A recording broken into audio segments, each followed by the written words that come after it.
Aujourd'hui, je vais te partager la stratégie exacte qu'on a mis en place pour passer de 0 à 23 000 abonnés en moins de 7 mois sur l'une de nos pages Instagram. Tout ça sans utiliser de logiciels étranges ou de techniques bizarres, sans même te montrer. Dans cette vidéo, je vais te donner le plan d'action que tu pourras toi-même réutiliser. Et à la fin de cette vidéo, je te donnerai 2 hacks qui nous ont permis de décoller cette page Instagram et qui pourront te permettre de passer d'une page qui grossit pas tellement à une page qui se transforme en véritable fusée. Aujourd'hui, avec mes associés, on a 28 pages Instagram pour quasiment 1 million d'abonnés et on est amené à doubler, voire tripler ce nombre cette année. Dans cette vidéo, je vais te prendre l'exemple d'une de nos pages avec laquelle on est parti de 0 et je vais te détailler comment on a fait pour la faire passer les 20 000 abonnés. Si tu souhaites que je reproduise ce concept de vidéo en créant des pages de 0 et en te montrant réellement comment je fais, que ce soit dans la niche du sport, dans la niche étudiante ou encore dans la niche des voitures, alors dis-le moi en commentaire juste en dessous et dis-moi dans quel thème tu aimerais que je monte cette page. Si je vois qu'il y a de l'engouement autour de cette thématique là, je créerai une vidéo et une page de 0 et je la montrerai à plusieurs milliers voire dizaines de milliers d'abonnés devant toi et je t'expliquerai en détail les stratégies que j'utilise. Si tu as envie de voir ce type de vidéo, alors fais-le moi savoir en likant cette vidéo, en commentant juste en dessous et n'oublie pas de t'abonner pour pas louper les futures vidéos.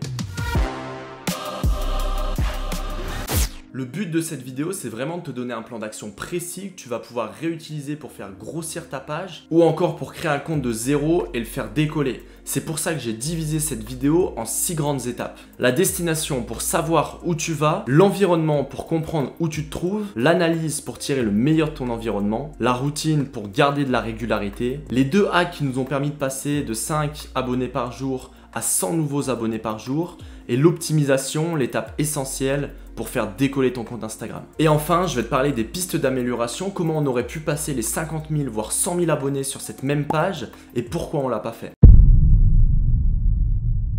Tu dois voir cette croissance et cette volonté de construire une grosse audience sur Instagram comme une quête, avec un point de départ, là où tu en es aujourd'hui, et un point d'arrivée, là où tu vas aller. Pour donner notre exemple, on partait d'absolument 0, on n'avait même pas de compte Instagram dans cette niche, et on s'est dit qu'on voulait construire une audience de plus de 100 000 abonnés en moins de 2 ans dans la niche de l'astrologie. La première étape, c'est donc d'analyser et de comprendre ton objectif. Monter une page Instagram avec beaucoup d'abonnés, c'est cool, mais pourquoi tu veux faire tout ça? Est-ce que tu veux te faire connaître ou alors faire connaître ton entreprise, ton activité? Est-ce que tu veux devenir influenceur, vivre de tes contenus ou alors tout simplement avoir plus d'audience? Attention, gagner beaucoup d'abonnés ne veut pas forcément dire gagner beaucoup d'argent. Je connais beaucoup de personnes qui ont de très grosses audiences, mais pourtant qui ne gagnent absolument rien avec. Donc si ton but c'est de gagner de l'argent et que tu te dis qu'en créant la plus grosse communauté possible, c'est ce qui va te permettre de gagner le maximum d'argent, c'est faux et je t'invite avant ça à déduire tout ton plan de monétisation et la façon dont tu vas gagner de l'argent si c'est réellement l'objectif. Et cette communauté-là, elle va simplement venir booster tout ça et venir apporter du trafic ou alors venir faire connaître ton projet. Pour résumer cette phase, tu dois comprendre là où tu veux aller avec ton compte et pourquoi. Dans notre cas, comme je te l'ai dit, on veut développer une audience de plus de 100 000 abonnés dans la niche de l'astrologie en moins de 2 ans. Et pourquoi? Pour faire grossir notre réseau de pages et avoir du trafic et de l'audience en illimité pour pouvoir faire de l'affiliation avec nos clients et leur fournir leurs propres clients. En gros, on vend leurs produits et nous, on touche une commission derrière. Une fois que tu es au clair sur ton objectif, alors tu dois comprendre et analyser ton environnement. Demande peut-être qu'est-ce que l'environnement? Ton environnement, c'est ton positionnement, c'est-à-dire là où tu vas te situer. Pour te prendre notre exemple, nous, on était sur l'astrologie liée au divertissement. On n'était pas uniquement sur la niche de l'astrologie parce qu'on s'y connaît pas suffisamment dans ce domaine. Pour te faire simple, on est à la limite entre une page d'humour et une page d'astrologie, mais en ayant le côté astrologie quand même un peu plus développé. Cette phase, elle va donc te permettre de comprendre qui est-ce que tu vas cibler avec ton compte. Dans notre cas, c'était une cible qui était assez jeune, entre 16 et 25 ans. Et une fois que tu comprends qui est-ce que tu vas cibler avec ton compte, il faut que tu comprennes les habitudes de ta cible. Ça peut être quel type de contenu elle aime ou quel type de contenu elle consomme, pourquoi, où est-ce qu'elle passe son temps sur Instagram, pourquoi elle devrait suivre ton compte plutôt qu'un autre dans cette même thématique et comprendre tout ça, ça va te permettre d'optimiser ton compte et de créer le contenu parfait. La troisième étape, c'est la plus importante et c'est celle qui va te permettre de comprendre ce qui marche déjà sur la plateforme ou non. Par exemple, nous, pour notre page d'astrologie, ce qu'on a fait, c'est s'inspirer de ce qui marchait déjà dans cette même thématique. Le but, c'est pas de réinventer la roue, mais c'est simplement adapter ce qui marche et l'améliorer et le mettre à ta façon. Tu vas te demander comment faire. Dans notre cas, on a simplement écrit astrologie dans la barre de recherche et on a regardé les plus gros comptes, ceux qui marchaient le mieux. Ensuite, ce que je t'invite à faire, c'est prendre les 5 posts qui ont le mieux marché sur 5 à 10 pages différentes et aussi prendre les 5 posts qui ont le moins bien marché. Pour ça, tu peux regarder les posts au cours des 2-3 derniers mois. Ensuite, tu vas voir tous les posts qui ont bien marché. Dans tous ces posts qui ont bien marché ou qui n'ont pas marché, tu vas repérer des similitudes, que ce soit dans le fond, que ce soit dans la forme, et ça va te permettre de voir quel contenu pour cette thématique et pour ce type d'audience fonctionne et qu'est-ce que toi tu peux reproduire. On va passer sur mon écran et je vais te montrer un exemple. On est directement sur mon écran. On va aller taper directement astrologie dans la barre de recherche, par exemple moi, ou tout simplement on a des posts liés à l'astrologie. Je vais en prendre quelques-unes. Ensuite, ce qu'on va faire, c'est qu'on va regarder les plus grosses. Donc elle, pourquoi pas. Elle, 120 000 abonnés, ok. Elle n'est pas suffisamment assez importante pour le moment. Elle, pourquoi pas. Elle n'est pas suffisamment importante. Elle non plus. Pourquoi pas. Et pourquoi pas, ce que tu peux faire, c'est tout simplement cliquer sur ça, sur le petit bouton des suggestions, il me semble, et tu auras plein d'autres comptes. Ici, ici, ici, etc.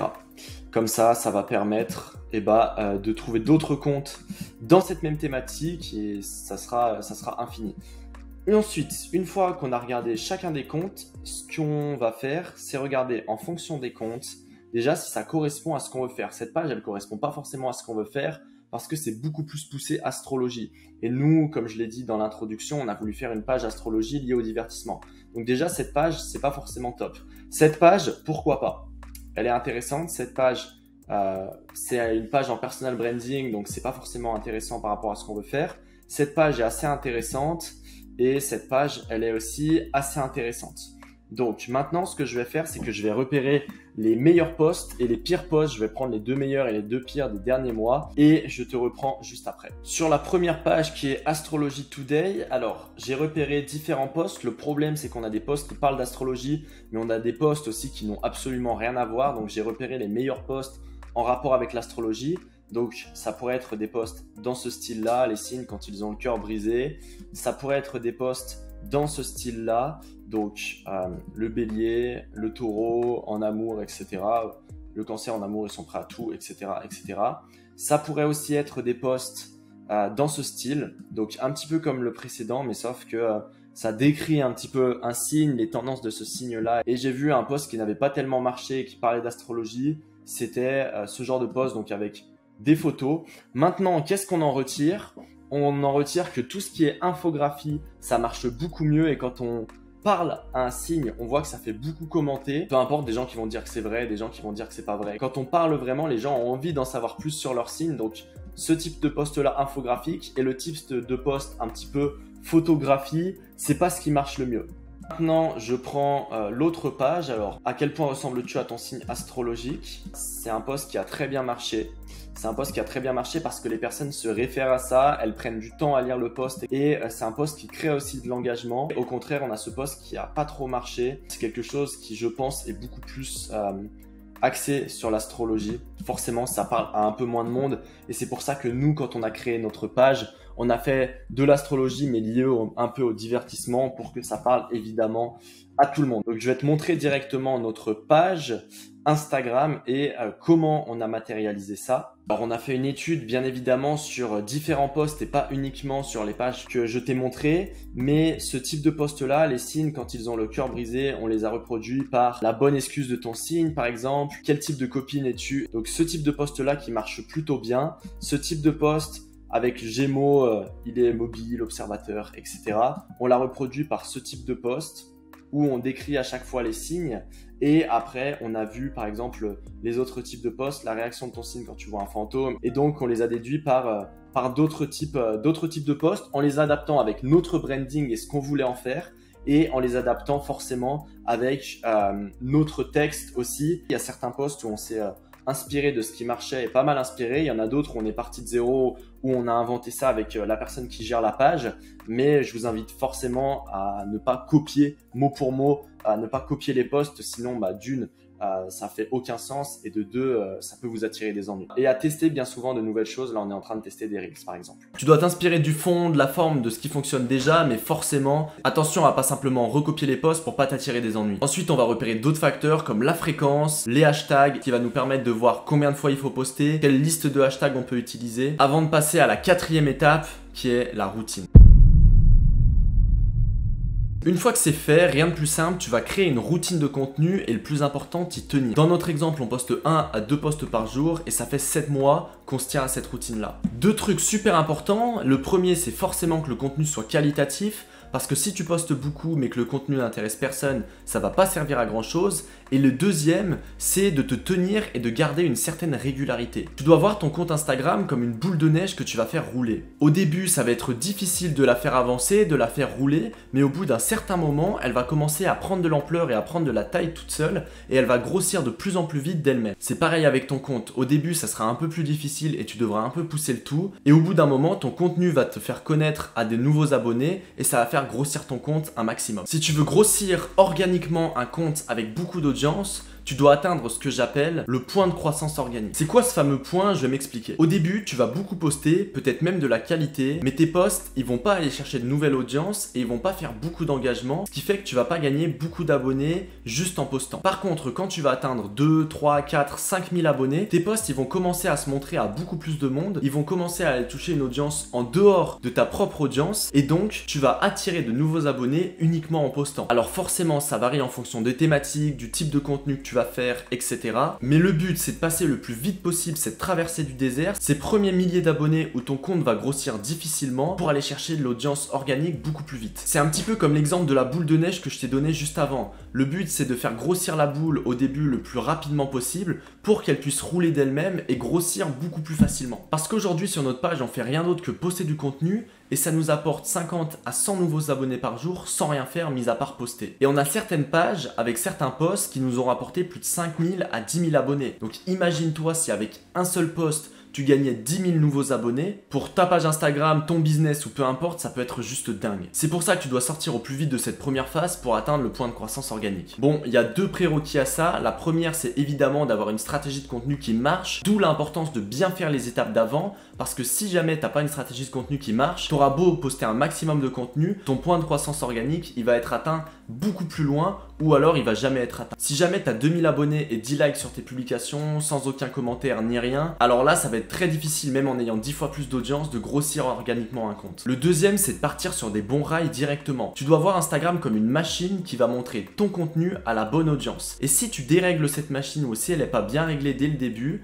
le problème, c'est que Instagram ne va pas montrer ton contenu à la bonne audience et tu vas avoir beaucoup plus de mal à atteindre cette croissance organique-là. C'est pour ça que faire du follow and follow, ne pas respecter les règles d'Instagram ou alors aller chercher une audience qui n'a rien à voir mais qui s'abonne facilement, par exemple aller chercher une audience étrangère juste pour avoir des abonnés, ça va te servir absolument à rien. Pour ça, tu dois donc bien respecter les limites d'Instagram, l'algorithme, etc. Bon, maintenant que les prérequis sont faits, quels sont les deux hacks? Le premier, juste au début, c'est de faire des sessions, c'est-à-dire d'aller interagir avec des comptes dans la thématique que tu veux attirer ou alors avec des personnes que tu veux attirer sur ton compte pour montrer un bon signal et pour faire comprendre à Instagram que tu veux attirer ce type d'audience là. Et si tu le fais bien, et je t'invite à regarder une autre de mes vidéos que je te mettrai en fiche juste après où je te détaille la stratégie de A à Z, alors ça va te permettre d'attirer une audience super qualitative et de bien paramétrer ton compte Instagram et sur les premières semaines d'attirer plusieurs centaines d'abonnés. La deuxième stratégie, c'est de faire des shoots. Qu'est-ce que c'est des shoots? Tu vas payer d'autres comptes Instagram pour te faire de la publicité. Par exemple, dans l'astrologie, ce qu'on a fait, c'est qu'on a pris les plus grosses pages dans la niche de l'astrologie et on leur a demandé, comme pour faire un placement de produit, mais faire un placement de compte. Donc, de promouvoir notre compte, de faire une story et un post en disant allez tous vous abonner au compte astrologie lunaire. Pour ça, on l'a payé 60 € et on a gagné à peu près 600 abonnés. Ça a été super rentable parce que sans faire ce shoot là directement, le problème c'est qu'on n'aurait pas eu ce nombre d'abonnés suffisant pour faire grossir le compte et avec l'effet boule de neige, on en serait bien moins loin aujourd'hui et peut-être qu'on aurait moins de 20 000, 15 000 abonnés. Donc si ton compte est bien paramétré, si tu vois que ta stratégie de contenu marche, n'aie pas peur d'investir sur ton compte en attirant forcément la bonne audience, mais en prenant des pages dans ta thématique pour faire grossir le tout beaucoup plus vite et pour passer ce point de croissance organique beaucoup plus rapidement.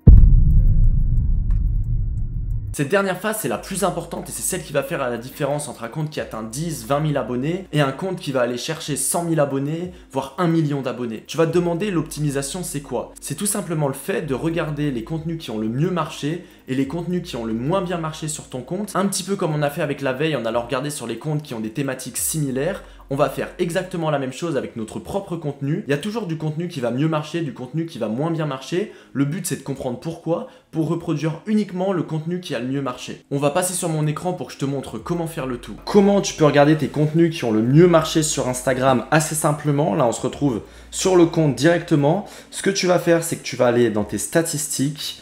Ensuite, tu vas aller dans publications pour voir les publications que tu as partagées. Et enfin, tu vas pouvoir regarder là les publications qui ont le mieux marché selon différents critères. Alors, je vais mettre les publications sur ces 6 derniers mois, par exemple, en termes de likes. Et ça nous permet de voir les publications qui ont le mieux marché.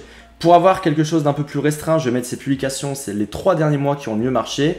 Et on voit que la publication qui a le mieux marché, c'est celle-ci, qui a fait 8625 likes. On voit que celle-ci a fait 7000 likes, etc., etc. Donc ce que je vais faire, c'est que je vais m'en servir pour les analyser. Et après, malheureusement, tu ne peux pas regarder les publications qui ont le moins bien marché. Mais ce que tu peux faire, c'est regarder par exemple les publications qui t'ont amené le plus d'abonnés. Et nous, on voit que cette publication-là, elle nous a rapporté 1500 abonnés. C'est-à-dire qu'on a gagné 1432 abonnés uniquement avec cette publication. Et des fois, ce n'est pas les publications qui ont le plus d'engagement qui vont ramener le plus d'abonnés. Par exemple, celle-ci a fait 5000 likes et elle nous a rapporté quasiment 1200 abonnés. Donc on voit que les publications dans ce style, avec des petites icônes, etc., qui font un VS entre la réalité, entre ce qui se fait, qui décrivent le bélier, qui décrivent les différents signes astrologiques, c'est les publications qui ont le mieux marché. On repère que dans les 4 premières, il y en a 3 qui sont avec cette même template. Donc c'est super intéressant à prendre en compte. Ensuite, on peut voir sur mon écran directement les posts qui ont le moins bien marché. Ces posts-là, on voit qu'il y a plusieurs similitudes. Par exemple, c'est des posts qu'on n'avait pas forcément l'habitude de faire et qu'on a testé. On voit que le fond est différent. Donc on a un fond soit étoilé, soit un fond rose qu'on n'a pas par exemple sur les posts qui ont le mieux marché, qui eux ont un fond un peu plus beige ou blanc. On voit aussi que la première page de couverture est peut-être un peu moins aguicheuse, donne moins envie d'aller voir la suite. Et si on va en profondeur sur ces posts-là, on peut regarder à la fois des éléments dans le fond et à la fois des éléments dans la forme. Prendre une dizaine, une vingtaine, une trentaine de posts qui ont moins bien marché depuis le début de la page ou alors depuis ces derniers mois et voir quels sont les éléments qui font que ça a moins bien marché et vous repérerez des similitudes. Là, j'ai repéré le fond, j'ai repéré la forme des posts aussi qui est super importante, mais je suis convaincu que si on poussait bien plus loin, on allait repérer par exemple que certains signes astrologiques, quand on les mettait en avant, marchaient moins que d'autres parce qu'il y avait moins de personnes qui étaient de ce signe astrologique, donc moins de personnes qui se reconnaissaient dedans. Il y a certaines versions qui marchaient moins que d'autres. Par exemple, Google Traduction des signes, qui pourtant est top comme post, mais parle peut-être moins à des jeunes ou peut-être qu'il est un peu moins complet. Mais le but, c'est vraiment de creuser un maximum pour comprendre ce qui marche et comprendre ce qui marche pas. Et comme on a vu, ce type de post marchait beaucoup mieux. Et donc, à l'avenir, si on était dans une optique de garder et de gagner énormément d'abonnés, eh ben, on pouvait poster que ce type de post. Même si on a eu de super résultats juste en croissance organique avec ce compte, en atteignant quasiment 23 000 abonnés à l'heure où je tourne cette vidéo, honnêtement, si on se serait mis à fond, on aurait pu atteindre 50 000 voire 100 000 abonnés et je vais te détailler comment. La première chose, ça aurait été de booster beaucoup plus la page en mettant par exemple plus de budget sur les shoots. Comme tu l'as vu, il y a un effet boule de neige qui s'opère et plus on a d'abonnés, plus on gagne d'abonnés parce que plus nos posts sont montrés à beaucoup de monde, etc. Donc si au début on aurait continué les shoots là en mettant non pas par exemple 60 € de budget pour gagner 600 abonnés, mais 600 € de budget pour gagner 6000 abonnés, ça nous aurait permis de grossir beaucoup plus et là on n'en serait peut-être pas 23 000 plus 6 000, 29 000 abonnés, mais on en serait peut-être à 40 000, 50 000, etc. parce que l'effet boule de neige aurait boosté encore plus le tout, ce qui fait qu'on aurait gagné beaucoup plus d'abonnés. La deuxième stratégie, ça aurait été d'engager beaucoup plus notre communauté. Aujourd'hui, on fait quasiment aucune story, on fait pas de live, on répond très peu aux commentaires et en interagissant beaucoup plus avec notre communauté, par exemple en la faisant participer dans la création de contenu, en créant des sondages, des stickers, en faisant des lives, en répondant aux commentaires, en créant un vrai lien avec notre communauté, on aurait pu grossir et retenir beaucoup plus de monde sur cette page et la grossir beaucoup plus vite. D'ailleurs, c'est ce que je t'invite à faire. Nous, on a une stratégie un peu différente que je te détaille juste après, mais crée vraiment un lien avec ta communauté et ça peut faire toute la différence. Alors, c'est facile de parler et de dire qu'on aurait pu atteindre des centaines de milliers d'abonnés, mais aujourd'hui, on l'a pas fait. Mais alors pourquoi? Tout simplement parce que le coût et le temps passé par rapport aux bénéfices n'étaient pas forcément super intéressants pour nous. Et on a préféré avoir 10 pages à 20 000 abonnés plutôt qu'avoir une seule page à plus de 100 000 abonnés. Alors aujourd'hui, on a des pages à plus de 500 000 abonnés avec cette stratégie-là, en montant plein de petites pages qu'on fait grossir dans des thématiques différentes pour cibler vraiment large, qui aujourd'hui grossissent. Et avec cet effet boule de neige et en se servant de chacune des pages pour grossir les autres pages, on a été beaucoup plus gagnant sur le long terme. Parce que oui, aussi, si tu te poses la question, c'est pas nous qui gérons directement la page Instagram, c'est pas moi qui fais les posts,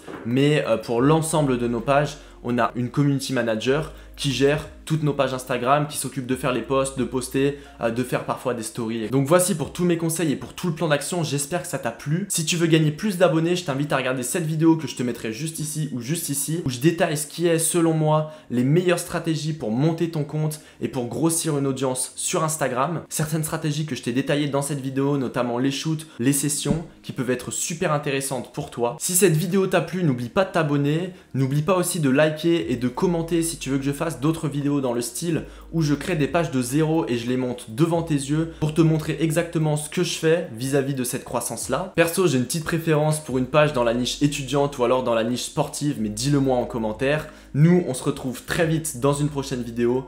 Ciao!